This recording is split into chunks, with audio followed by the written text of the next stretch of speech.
Muy bien, ahora sí, ya estamos con Manolo del otro lado del monitor. ¿Cómo andás, Manu? ¿Todo bien? Hola, ¿se escucha por ahí? ¿Acá te escuchamos bien? Ahí está. Ahí te vemos. Mirá, se Justo. calzó la de los camellos. Me parece espectacular, che, me siento mal. Acá Nico vino con la de Callejero, vos con la de los camellos. Yo tendría que haber traído una remera de, no sé, de los piojos mínimo. Algo. Claro, hay que hacer todo el noticiario. Vine muy neutral. ¿Cómo anda? Me encanta análisis de la lógica del escorpión. Yo te iba a poner como especialista de Charly García, pero me pareció un montón. Más que especialista, tal vez un gran fanático, y por eso a partir de ahí se hizo una tecnicatura. Hay que hacer un análisis de Charly García. Hay mucho hay mucha tela para agarrar. Y son como más de 40 años de trayectoria también. 50 años de trayectoria. La verdad que es uno de los temas más apasionantes que tiene la industria nacional argentina, o te diría la cultura argentina en sí. Es quizás el artista que ha acompañado casi todas las décadas, o sea, medio como que podés. Bueno, justo estaba escuchando una frase que decía Claudio Kleiman, ahora cuando habló del disco de Charly, que decía que podías quemar todos los libros de historia y podrías reconstruir la historia argentina solo repasando los discos de Charly desde los 70 hasta hoy. Es un poco quizás extremista, pero digo, en un punto es como tenés la comparación para decir, en este momento político él estaba diciendo esto, en este momento estaba diciendo esto, y ahora todavía, 2024, ya casi después de 50 años del primer disco que sacó en su vida, el disco Vida de Sui Generis, todavía podemos seguir diciendo que siguen saliendo discos de Charly García. Y que de alguna forma siguen dialogando con el presente, ¿no? Yo te iba a preguntar primero, ¿qué te pareció el disco? Y después, ¿cuál es de las canciones que destacás, ya sea lado A o lado B? ¿Cuál es la que más te dio como para destacar en el momento actual? El disco a mí me gustó mucho, a mí me encantó. Obviamente también yo creo que hubo muchas varas distintas para medirlo. Mucha gente la vi sin ningún tipo de razón por ahí por redes, diagnosticando el disco de malo o bueno, cuando yo me parece que no es algo que se pueda hablar en esos términos, ¿no? Claro. Más con un artista como Charly y un disco como es este, que tiene quizás otros condimentos que otros. Sabemos que es un artista que motrizmente ya no está al 100% de sus capacidades, y aún así es un esfuerzo sobrehumano para hacer un disco que para mí está buenísimo.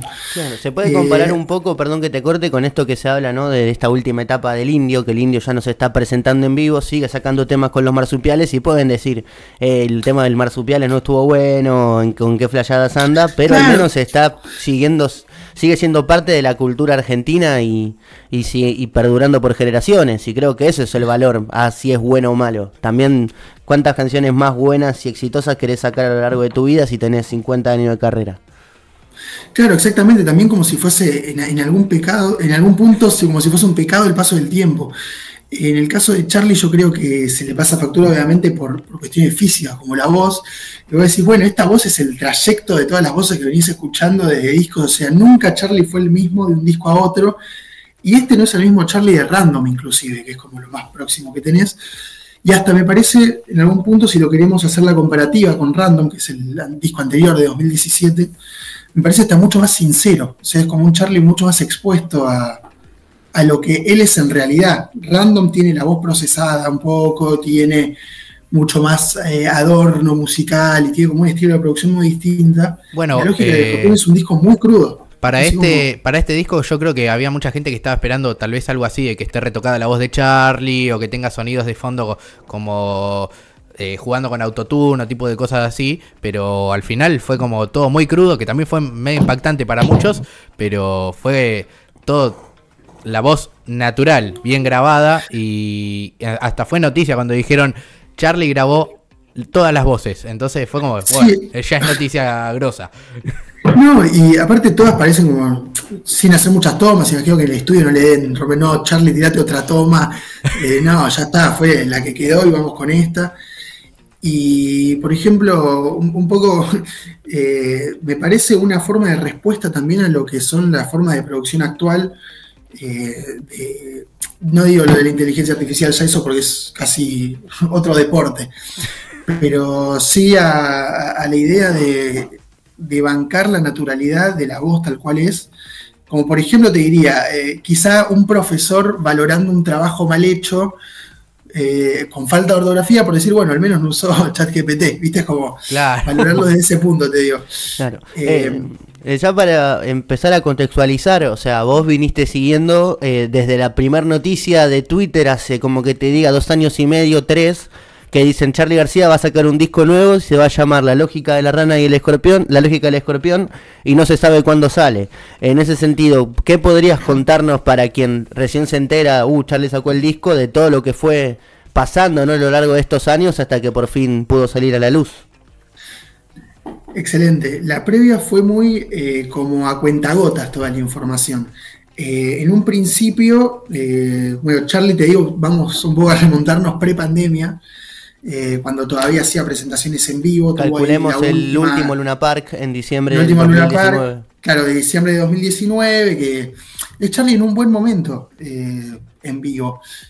Tocó pocos temas, pero me acuerdo que pues, termina el recital y se va y vuelve, estos interines de 40 minutos que hacía y la gente esperando. Y tocó Desarma y Sangra, una versión increíble que es muy complejo para tocar en teclados y lo bancó. Y después medio como que iba a seguir, parecía por ese lado, porque cada vez en cada show de la Torre de Tesla se lo iba viendo mejor. Bueno, justo sucede que iba a tocar en el Cosquín 2020. Ah, lo de la cadera. Y tiene el inconveniente de la cadera y justo después agarra la pandemia.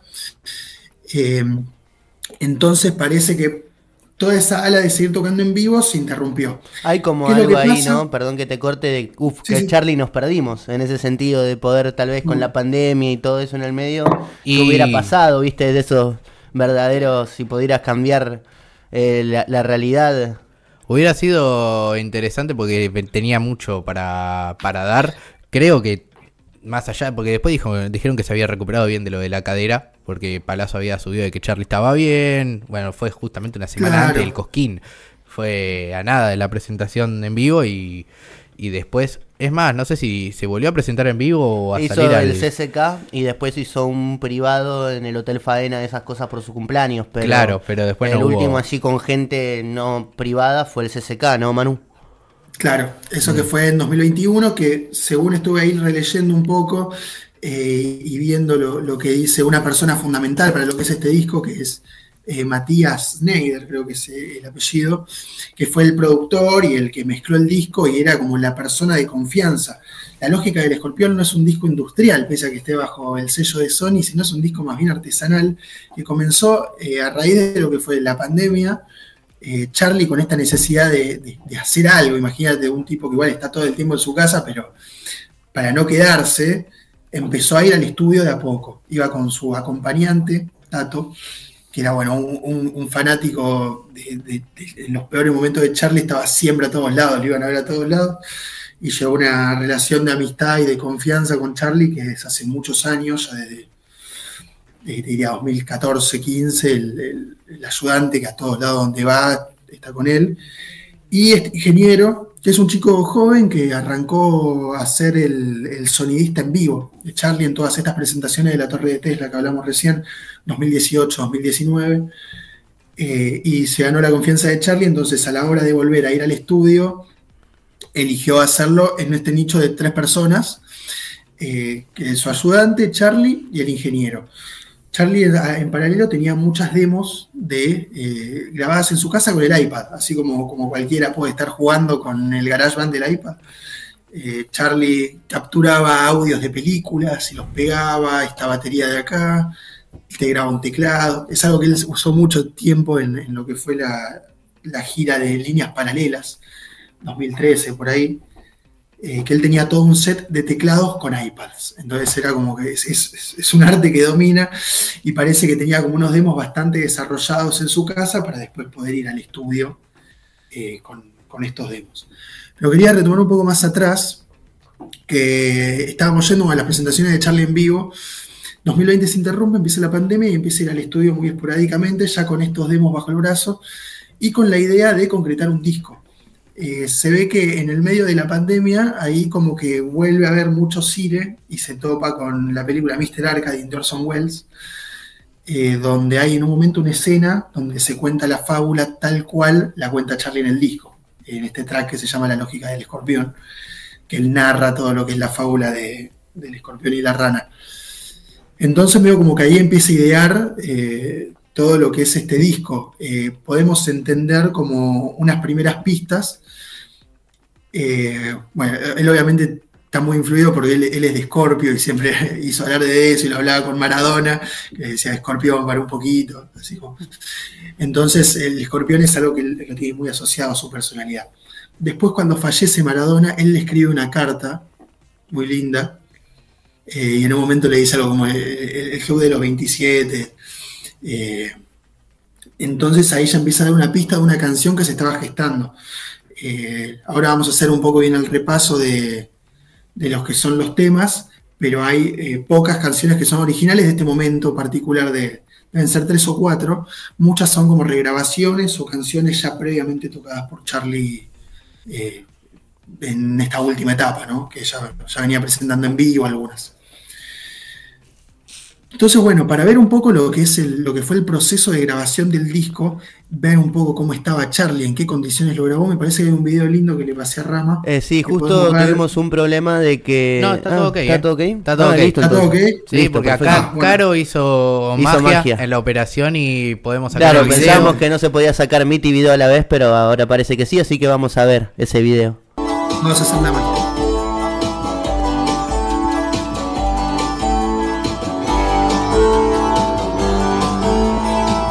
Si quieres ser una estrella de rock, escúchame bien lo que te digo yo. Alquila la eléctrica ya, tómate un beso, aprende a tocar. Y el cocodrilo está la frente en vez, la chica gana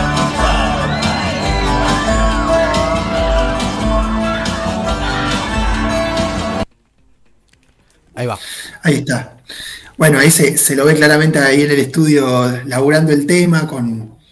Nada, bueno, también en toda la etapa de lo que fue el show del CCK y todo eso se lo vio mucho con la mano izquierda vendada también, entonces se ve que no la tenía en sus capacidades, pero es algo que se escucha y yo creo que se entiende muy bien en el disco, que es como un colchón de teclados y sonidos. Ahí se ve justo de fondo en el estudio que volvió a recuperar su Yamaha CP70, que es el teclado histórico de que lo compró en la época de Serú Girán y es el que caracteriza yendo de la cama al living y kicks modernos, y después el famoso video Abajo de la lluvia es ese mismo teclado que después se secó, no anduvo y lo recuperó justo en el 2021 y lo llevó al estudio y es el sonido que está en varios de los temas. Se escucha muy bien en La Medicina número 9, que es un teclado eléctrico. Se ve también un Wurlitzer, que es un piano eléctrico así mucho más chaposo. Ahí está grabando con un Cronos, que es como todo medio como su set que estuvo usando en el último tiempo. Se escucha en casi todo el disco como un colchón de teclados, hay cuerdas, el disco arranca con un gong. El bandoneón que suena en el tema Te recuerdo de invierno, que cita a Dios Nonino de Piazzolla, también está tocado por Charlie con el teclado. O sea, es como un laburo muy artesanal de mucho tiempo y vos lo ves a ese ritmo de laburo tocando, habrá sido así en cada tema, ¿no? Como especificando cada arreglito. Yo lo que vi en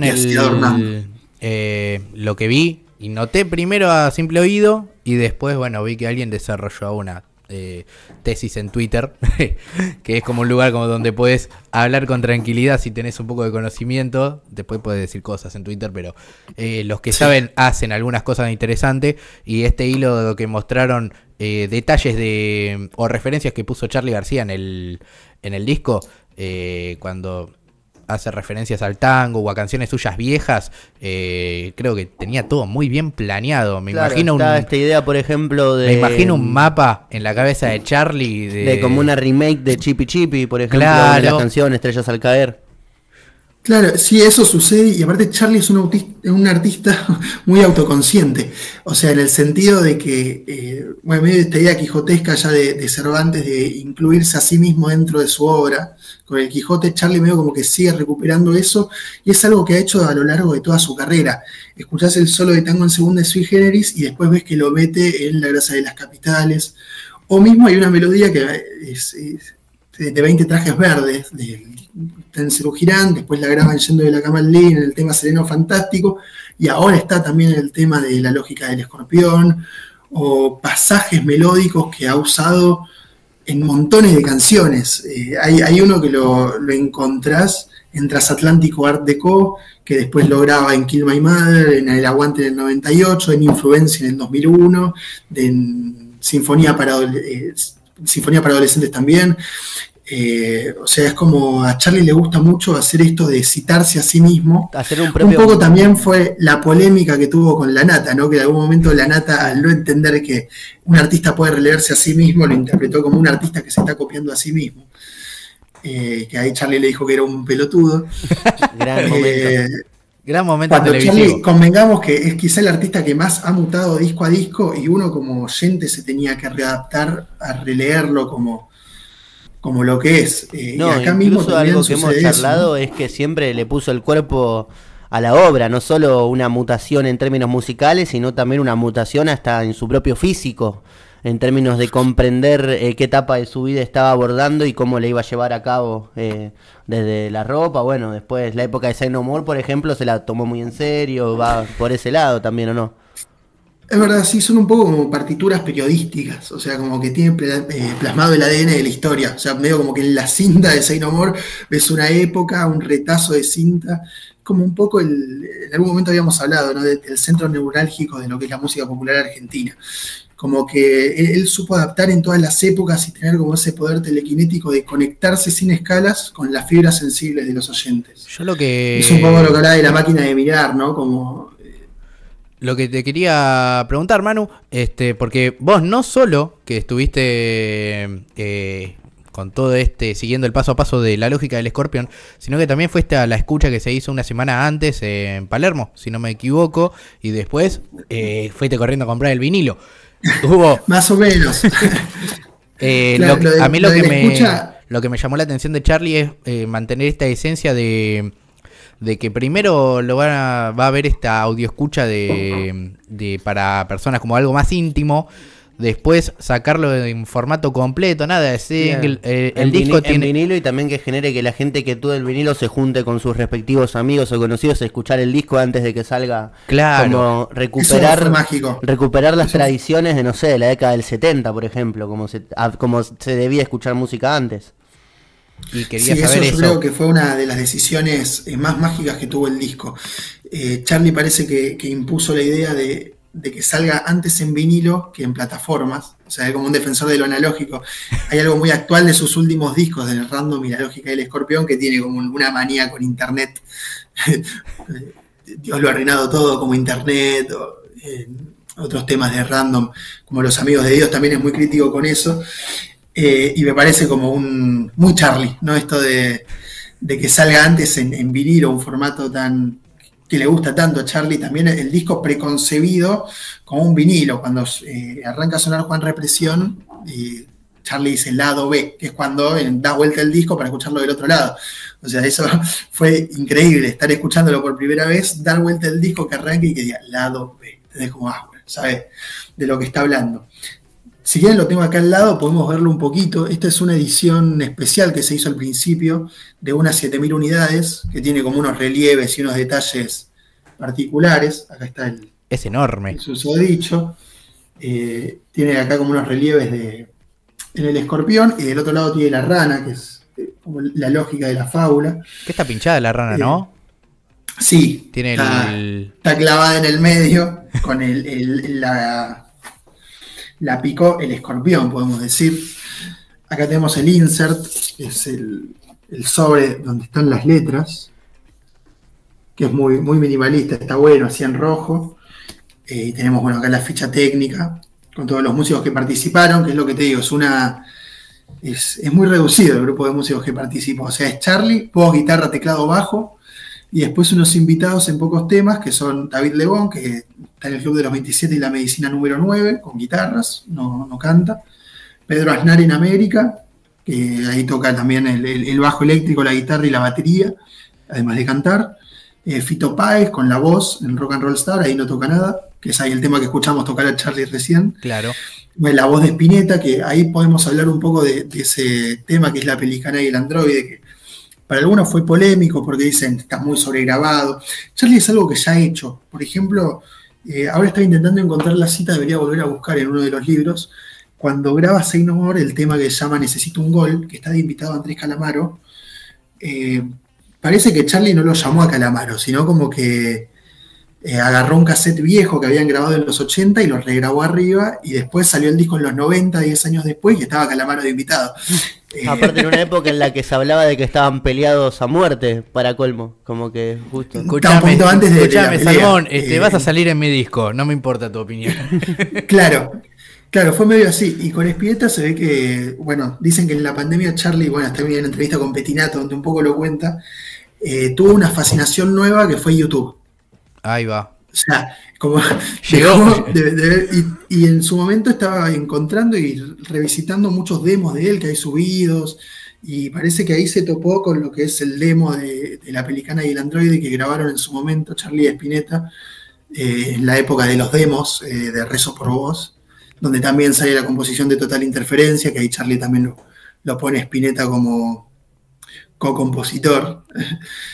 Y estaba este tema de La Pelicana y el Androide, que después, bueno, Spinetta lo regrabó en privé, un semitono más arriba, y Charlie graba sobre el cassette que grabaron en aquel momento.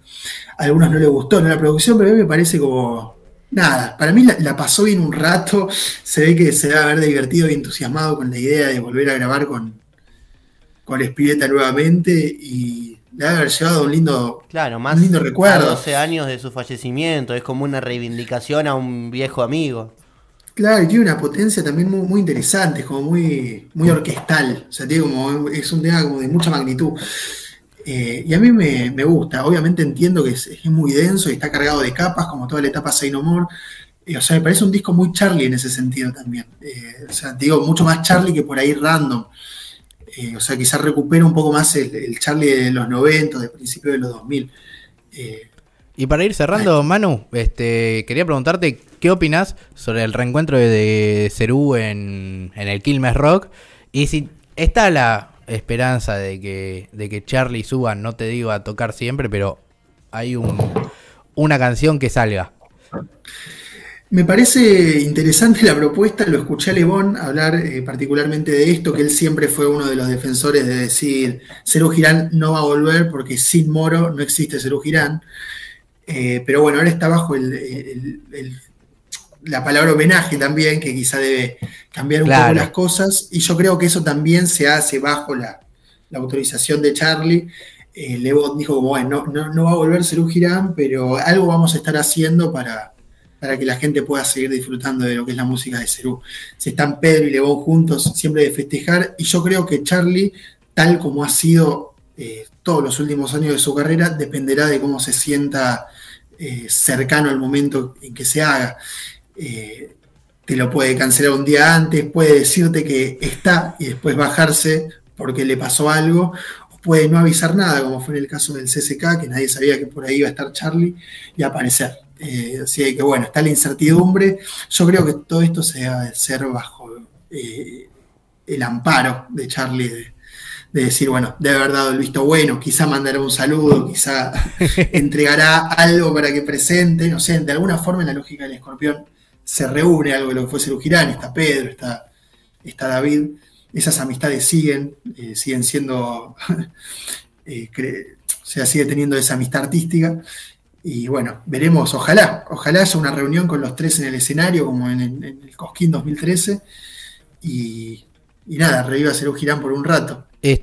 Nos mandaste un videito antes de terminar el bloque, que no sé si querés contextualizarlo. Bien, sí, no, iba un poco a la idea de muchos que tenían se arruina la carrera sacando un disco así. Yo digo, es un artista que lo único que ha hecho durante toda su vida, lo que ha hecho durante toda su vida es sacar discos. Es un poco lo que lo mantiene vivo. Yo creo que Charlie lo ha motivado el estudio en sus peores momentos. La música lo ha salvado cuando estaba en sus peores momentos. Y yo creo como que reprocharle algo en este momento o ponerte a criticar la producción o algo, es quizá no Lo entenderlo, infeliz, no mejor valorarlo como el dicho. artista que es. Y en ese punto es como, ¿qué vas a decirle que no saque discos? Total. Yo creo que siempre es de celebrar. A mí me encanta el disco para mí está buenísimo. Yo el tema de autofemicidio, la melodía no me lo puedo sacar de la cabeza todo el tiempo. Pero además Yo los ya sé lo discos mismo. tienen una cosa de que vos podés escuchar el que te gusta cuando te guste, y si un disco del artista que te gusta no te gustó, no lo escuches y listo. No esta idea de acusar al artista de quebrarse la carrera cuando fue, tal vez es el equivalente a lo que es Maradona para el fútbol, Charly García para el rock argentino. Claro, entonces, tomalo o déjalo. Por último, antes de pasar al video, quería dejar así como conclusión una cita de Pedro Aznar, que le preguntaron cómo definiría a Charly, y él dijo, es un prolífico imaginador, es como un fan que supiera tocar y componer, que eso se ve con la cantidad de homenajes también que hace a sus artistas favoritos, ¿no? Ahora en el disco, con los homenajes a Lennon, la versión de Watching the Wheels, que me parece hasta más sincera que la de Lennon. Ahí también un recorte está la anécdota de cuando conoce a McCartney, que ahí como que dice es mejor ser fan que músico, y se le va un video de creo que es McCartney en River 2010 y lo firman a Charly como Agarrándose que la te diga en cabeza. primera fila, Claro. agarrándose la cabeza y bailando con Paul tocando All My Loving, por ejemplo. Exactamente, ¿no? Y mismo lo que te digo de los fans un poco resignificando las canciones. Charlie había grabado Watching the Wheels para Kill Hill en el 2006 y acá la regraba, pero cambia unas frases. En un momento decía algo como, dicen que soy vago soñando por ahí, y ahora la cambió, dicen que soy vago cantando por ahí, obviamente entendiendo cómo está su voz, y también ahora canta el estribillo en español y en un momento dice, me gusta mucho estar acá. A mí eso me parece muy lindo, me parece quizá uno de los puntos más altos del disco. Bueno, termino con la cita de Pedro, que dice, es como un fan que supiera tocar y componer, en el sentido de que él escucha las cosas primero en su cabeza y después la baja a la compresión, como si fuera un chico que amara la música con locura y hubiese quedado perdido en una isla desierta y se dedicara a reconstruir el mundo de música para sentirse menos músico, un mundo de música para sentirse menos solo. Y yo creo que Charly es eso, construyó nuevamente un mundo para él con la lógica del Escorpión, que es un disco que le debe haber hecho muy bien a él, como lo debe haber revitalizado un poco. Y esperemos que siga sacando algo más, o si no saca nada más, celebrarlo y que siga siendo feliz, es lo único que le podemos pedir. Sin duda alguna. Bueno, Manu, muchísimas gracias por tu tiempo, por haber estado a través del Meet, mostrando el A vinilo ustedes. y contando todo el trayecto hasta que salió la lógica del Escorpión y todo lo que concibe el disco. Y ¿te parece? Pasamos el videito que me pasaste, ahora lo último, y seguido de eso escuchamos dos canciones que son cortitas, pero que están bueno pasarlas una atrás de la otra, que yo ya sé. Y autofemicidio. Exactamente. Vale, muchísimas gracias Manu. a ustedes, que viva Charly. Que viva Charly nomás. Hace muchos años, Charly, que se dice de vos, bueno, ya está, Charly no saca más discos, ya está, está Charly. el De video. golpe sacaste La hija de la lágrima, vendiste otra vez montones y montones de discos. Y ahora estamos cagando a Lange y voy a seguir sacando hasta que le hinche la pelota a todo el mundo. Muchas gracias, Charly. Bueno, Charlie. Un genio, Charly. Bueno, ¿te Es parece? que es eso, tal vez, bueno, lo que dijimos la semana pasada, el de billetes, digamos, en la actualidad, el de 10.000 es de Charly García. Sí, sinceramente. Así No hay que- con qué darle. A Charly lo tenemos que poner muy allá Prócer de arriba. todas las épocas, aparte, bueno, muy, muy atado también, ¿no? También No hay, una no hay idea década, no hay década donde no haga. Sí, le puso el tendencia cuerpo y a noticia. cada década complicada, inclusive ese video que hice, estaba tocando en un bar y dice yo le rompí el culo a Videla, por ejemplo, por todo lo que hizo durante la dictadura, así que nada, agradecimiento total, y que encima siga sacando música es una demencia. Bien, próximo blog.